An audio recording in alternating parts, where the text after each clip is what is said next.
Carl Jung on the real reason you can't stop and how to heal. Have you ever felt like you're caught in a loop you can't escape?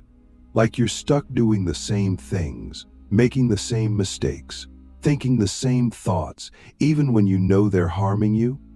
Maybe it's a toxic relationship, a self-defeating habit, or even a persistent feeling of meaninglessness. You try to stop. You tell yourself you should stop. You even promise others that you will stop, but you don't. Or you can't. Whatever it is, it's like something inside you keeps pulling you back into the very thing you're trying to escape. And that's not laziness. That's not weakness. That's something deeper. And Carl Jung, one of the greatest psychological minds of all time, believed he knew exactly what it was. Jung believed that we are not entirely in control of ourselves, that much of what drives our behavior is unconscious. He called this the shadow, the part of ourselves we don't want to see, the parts we repress, deny, or are ashamed of. But here's the twist. The more we deny our shadow, the more it controls us. When you say, "I can't stop," what you're really saying is, "There's a part of me I don't understand that keeps choosing this." That's a terrifying thought, but also an empowering one. Because it means if we can understand what's happening beneath the surface, we might actually learn to change. Click subscribe to this channel to get more topics you love. Jung once wrote, "Until you make the unconscious conscious, it will direct your life, and you will call it fate." Think about that. Those moments where you feel like the universe is against you, where chaos just keeps finding you, where you fall into the same trap again and again, it's not fate. It's not just bad luck. It's your unconscious trying to get your attention. It's life asking you to wake up. But here's the hard part. The unconscious doesn't speak in plain language. It speaks in symbols, emotions, patterns. That's why Jung studied dreams. Dreams, he believed, are messages from the unconscious. Not just random firing of neurons, but the psyche trying to heal itself, trying to show us what we've been ignoring. So if you're stuck in a pattern you can't break, Jung wouldn't just tell you to try harder. He'd tell you, look deeper. Ask yourself, what part of me benefits from this pattern? What am I avoiding by staying stuck? What fear, belief, or wound lies beneath this behavior? Because what looks like self-sabotage is often self-preservation in disguise. Maybe you keep sabotaging your relationships because deep down you're scared of being truly seen. Maybe you procrastinate not because you're lazy, but because you fear your best effort still won't be good enough. Maybe you drink or scroll or binge, not just to numb the pain, but because there's a voice inside you screaming for connection and you don't know how else to answer it. Jung would say, that voice is your shadow, and until you face it, it will keep controlling you. But let's pause here and ask a deeper question. What if the thing you hate most about yourself is actually trying to protect you? What if the addiction, the rage, the anxiety, the numbness, what if these aren't your enemies, but your body's desperate attempts to keep you safe? Not healthy, not happy, but safe. Safe from feeling the pain you never processed. Safe from confronting who you had to become to survive. Safe from the terrifying task of becoming your true self. Because that, more than anything, is what Jung believed we are here to do, to become whole. Not perfect, not pure, not good in the moral sense, but whole, which means integrating everything we are, light and dark, strength and weakness, love and fear. And this is where it gets uncomfortable. Because healing isn't about removing the darkness. It's about bringing light to it. It's about becoming conscious of what's been unconscious. Facing the parts of yourself you've hidden and saying, I see you. That's not easy. That's not something most people want to do. That's why we distract ourselves. That's why we stay busy. That's why we can't stop. because stopping would mean sitting with everything we've been running from. But Jung would say, that's exactly where the healing begins. So here's a question to sit with. What are you afraid you'll feel if you stop? If you stop chasing, stop numbing, stop proving, stop pretending, what emotion rises to the surface? Is it grief, shame, emptiness? And what if, instead of running from that feeling, you got curious about it? What if that feeling is the gateway to your wholeness? Now here's where this gets even deeper. Jung didn't believe we could do this alone. He believed that healing comes not just from insight, but from relationships that mirror back to us who we really are. That's why so many of our patterns show up in relationships. That toxic ex, that critical parent, that friend who always drains you. They're not just random people. They're reflections of your inner world. They're showing you what you believe about yourself. They're showing you the parts of you that still need healing. And this is why we repeat the same patterns over and over again. Not because we're cursed, but because part of us is trying to rewrite the past, trying to find a different ending. But here's the truth. You can't change the past by reliving it. You can only change the future by healing the part of you that keeps choosing it. And that requires something radical. It requires compassion. Compassion not just for others, but for yourself. For the scared, wounded, angry, ashamed parts of you that are still holding on. Because those parts don't need to be fixed. They need to be heard. When was the last time you listened to the part of you that can't stop? Not judged, not silenced, but listened. The hidden war inside you, why your shadow sabotages everything you love, there is a war happening inside all of us. Not a war between good and evil, but between who we think we are and who we truly are. Between the mask we wear and the voice we silence.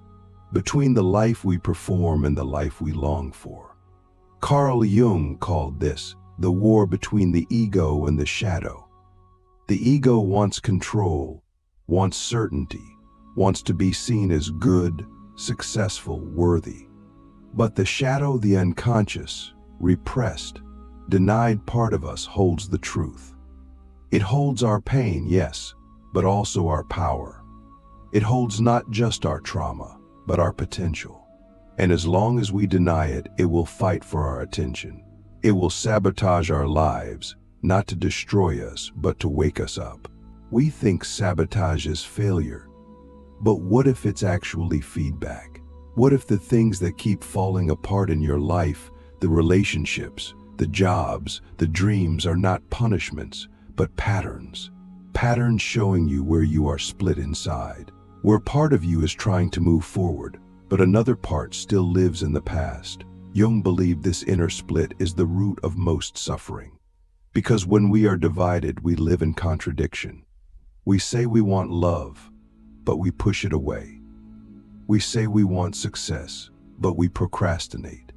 We say we want peace, but we stir chaos. Not because we're broken, but because we're fragmented. And the shadow holds the missing piece. But here's the paradox. The shadow doesn't show up gently. It shows up through projection, through conflict, through crisis. That's why you keep attracting the same kind of people, the same kind of pain. Your shadow is showing up in the faces of others, asking you to finally see what you've been unwilling to see in yourself. That controlling boss. That might be the part of you that's terrified of losing control. That emotionally unavailable partner. That might be the part of you that's afraid of being emotionally seen. The world becomes a mirror, reflecting the war within. And until we make peace with ourselves, we will keep fighting battles outside of us. Let me ask you something uncomfortable.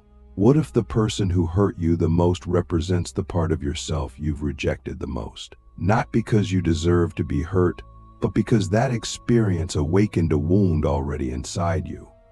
Jung believed that trauma doesn't just come from what happens to us. It comes from what we believe about ourselves because of what happened to us. The story we form in the silence after the pain. I'm not enough. I'm not safe. I'm not lovable. And these beliefs become the hidden script we live by until the shadow, through sabotage, forces us to confront it. This is why healing is so disorienting. Because to truly heal, we have to question not just our behavior, but our identity. We have to ask, who did I become in order to survive? And who am I now willing to become in order to live? That's not an easy journey. It requires courage. It requires being willing to sit in the dark, to listen to the parts of us we were taught to hide. The anger, the fear, the grief. Jung said that the shadow is not just a wild beast to be tamed. It is a well of creativity, of truth, of soul. And the more we integrate it, the more whole we become. But here's the trap. Most people try to heal by becoming more of what the world already rewards. More productive, more positive, more pleasing. But true healing often makes you less nice and more real. Less agreeable, more authentic. It makes you question everything you thought made you lovable. It might even make you lose people who only loved the mask. But it will also make space for something infinitely more powerful: integrity, alignment, peace.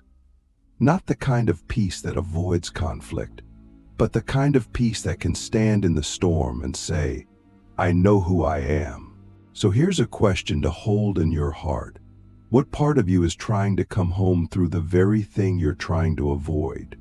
What gift is hidden inside your sabotage? What truth is buried in your shadow? Jung didn't want us to be perfect. He wanted us to be whole. Because only when we integrate the shadow can we stop the war within. And only then can we stop sabotaging everything we love, not by force, but by finally listening to what that sabotage is trying to teach us. How the unconscious protects you from the life you say you want. It's a strange idea, almost offensive to the rational mind, that the very thing you're striving for, the dream you claim to desire more than anything, might be something your unconscious is actively protecting you from. But Jung would say this is not only possible, it's inevitable when the psyche is not integrated. You say you want love, success, peace, meaning. But if those things threaten the identity you've unconsciously built your life around, your unconscious will block them, not out of malice. Not because it wants you to suffer, but because it believes it's keeping you safe. This is the hidden architecture of the psyche. We organize our lives around avoiding pain, not pursuing truth. And the blueprint for that architecture is drawn in childhood. Every time something hurt us deeply, abandonment, rejection, humiliation, we formed beliefs to protect ourselves. If I'm quiet, they won't leave. If I'm perfect, they'll love me. If I don't try, I can't fail. These beliefs become internal laws. They are not true, but they feel true. And so even decades later, the unconscious still obeys them. The child within you still runs the show. So when you say, I want a big life, but you keep playing small, when you say, I want intimacy, but you keep pushing people away, when you say, I want freedom, but you sabotage every opportunity, it's not because you're lying. It's because there's a conflict between what you consciously want and what you unconsciously fear. Jung called this the complex, a cluster of emotionally charged associations in the unconscious that hijack our behavior when triggered. And every complex has a purpose: to protect the wound it was built around. Imagine this. You're standing in front of a door labeled the life you say you want. Behind it is everything you've dreamed of: love, creativity, meaning, peace. But just as you reach for the handle, something inside you pulls your hand back. A whisper in your gut says, it's not safe in there. You don't hear it as a sentence, but as anxiety, hesitation, distraction, self-doubt. That's the unconscious at work. It remembers the pain that came the last time you opened yourself.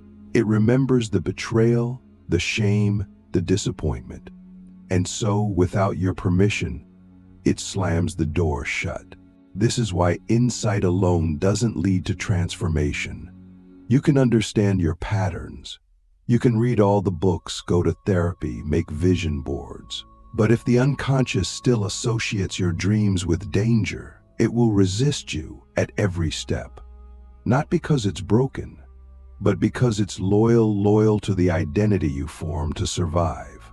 And until you renegotiate that loyalty, you will remain at war with yourself. So how do we begin that renegotiation? Not by force, but by relationship. Think of your unconscious not as a villain to defeat, but as a child to protect. A child who learned early on that love is conditional, that worth must be earned, that safety depends on silence. And now, every time you try to expand beyond those rules, that child panics. It says, no, we remember what happened last time. And unless you acknowledge that fear, it will keep pulling you back. Jung believed that healing begins when we start dialoguing with the unconscious, when we stop treating our resistance as weakness and start treating it as wisdom. That inner critic, it's trying to prevent you from being humiliated again. That anxiety, it's trying to keep you from another heartbreak. That procrastination, it's protecting you from the possibility of failure. These are not signs of dysfunction. They are signs of intelligence, just outdated intelligence. Survival strategies that once served you, but now limit you. And the only way they evolve is through conscious relationship. So here's a radical question. What if everything you're avoiding is the key to everything you desire? What if your fear isn't a warning, but an invitation? Not to run faster, but to stop and listen. What is your unconscious trying to protect you from? And is that protection still necessary? Because here's the truth. The life you say you want isn't just on the other side of effort. It's on the other side of integration. It's not about becoming someone new, but reclaiming all the parts you've exiled. When those parts are seen, heard, and held, the unconscious begins to trust the conscious mind. And that's when the resistance dissolves. That's when the door opens. Wholeness over happiness. Jung's secret to becoming who you were meant to be. We spend most of our lives chasing happiness. It's the dream fed to us from birth. Find the right job, fall in love, make money, achieve your goals, and eventually happiness will greet you like a reward. But what if happiness isn't the highest pursuit? What if the obsession with feeling good is the very thing that keeps us fragmented? Carl Jung believed that our deepest purpose is not to be happy, but to become whole. Wholeness is different. It's not about pleasure. It's not about avoiding pain. Wholeness is about truth. It's about owning every part of yourself, the light, the dark, the sacred, the shameful. Jung taught that the path to wholeness is the individuation process, the journey of integrating the conscious and unconscious, of becoming who you truly are beneath all the roles, masks, and expectations you've inherited. It's not a path for the faint of heart, because to become whole, you must first confront everything you've denied. That's where most people stop. Because the truth is, we don't want to know the parts of ourselves we've rejected. We say we want to grow, but what we really want is to be validated for who we already are. Growth demands confrontation. It asks you to sit with your pain, not escape it, to feel your shame, not numb it, to face your rage, not spiritualize it away. And most importantly, to stop blaming the world for your suffering and start asking, what is this trying to teach me about myself? Jung believed that when we deny the shadow, it doesn't disappear, it simply acts out in secret. That's why you explode at the smallest things. That's why you sabotage relationships. That's why you project your fears onto others and call it fate. The shadow insists on being seen even if it must scream. And the longer you ignore it, the more chaos it creates. So the invitation is simple, but hard. Instead of running from your shadow, turn toward it. That is the beginning of real transformation. Because when you stop seeing your shadow as the enemy, you begin to uncover the truth within it. Your anger might be your boundary trying to speak. Your sadness might be your soul asking to slow down. Your jealousy might be pointing toward a part of you that's unlived, unexpressed. Jung never meant for us to destroy the shadow. He believed we had to befriend it, not to glorify it, but to reclaim the energy it holds. Because within the shadow is everything you exiled in order to be accepted. And until you reclaim it, you will never feel whole, only half alive. Let me ask you a final question. Who could you become if you stopped being afraid of your full self? Not just the curated version you show the world, but the wild, wounded, wise self that lives beneath the surface. What if the very thing you think disqualifies you from love, success, or peace is the key to your liberation? What if healing isn't about becoming better, but about becoming real? This is the ultimate insight Jung offers us. The journey is not about fixing yourself because you are not a problem. The journey is about remembering, reclaiming, reintegration.